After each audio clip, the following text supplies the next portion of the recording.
Assalamualaikum warahmatullahi wabarakatuh.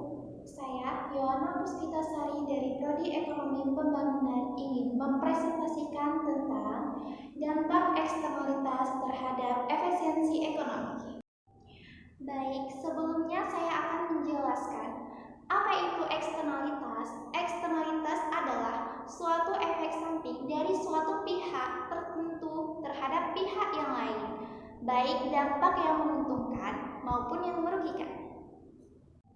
Nah, jika dilihat dari pelakunya, eksternalitas dapat dilihat dari yang pertama, efek perbuatan satu produsen terhadap produsen yang lain. Contohnya, nelayan dengan kapal yang besar akan menangkap ikan dengan jumlah yang banyak, tetapi produsen lain atau nelayan yang kecil akan mengalami kesulitan mendapat ikan karena sudah dijaring oleh nelayan besar.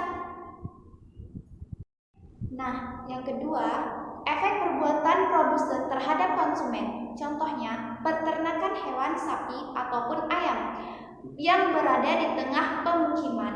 Orang-orang yang tinggal di sekitar itu akan merasa terganggu dengan bau kotor. Dan yang ketiga, efek perbuatan konsumen terhadap konsumen yang lain. Contohnya, di bus ada seorang perokok yang merokok, maka orang yang lain akan terganggu. Terakhir, 4. Efek perbuatan konsumen terhadap produsen.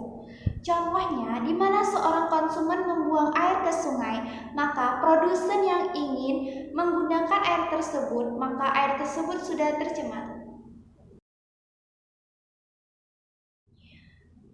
Kelestarian ekonomi dan lingkungan hidup di Indonesia. Meningkatnya jumlah penduduk, pertambahan ekonomi yang membutuhkan pemanfaatan sumber daya alam akan berdampak buruk pada lingkungan jika aspek pelestarian lingkungan itu diabaikan.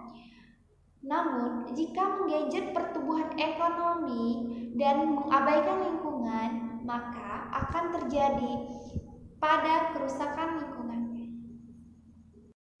Undang-Undang Nomor 32 Tahun 2009 yang berisi tentang upaya sistematis dan terpadu untuk melestarikan lingkungan serta sebagai upaya pencegah terjadinya pencemaran atau kerusakan lingkungan hidup.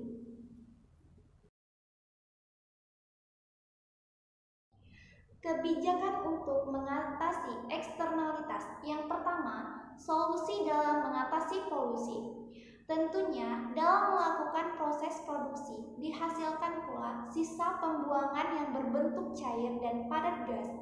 Perusahaan dapat membayar pajak polusi sebesar yang dikeluarkan pengenaan pajak tersebut dan dapat menciptakan internalisasi eksternalitas.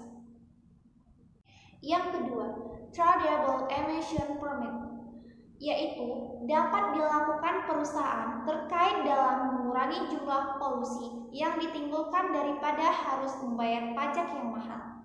Yang ketiga, property right, yaitu masyarakat membayar pajak kepada masyarakat yang terkena polusi. Misalkan, perusahaan yang mencemari lingkungan, ia akan membayar pajak kepada masyarakat yang terkena dampak. Yang keempat, sarana dan prasarana, seperti menyediakan jembatan, rel kereta api, dan lain sebagainya.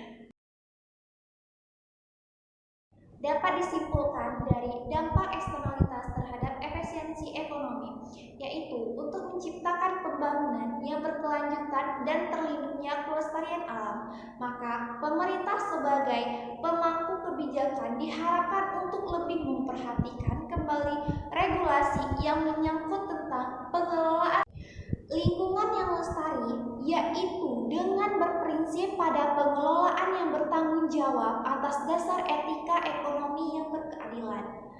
Pentingnya perubahan ke arah perbaikan kebijaksanaan yang menyangkut sumber daya alam dan lingkungan hidup, tercermin dari terjadinya restrukturasi pada bentuk intervensi pemerintah.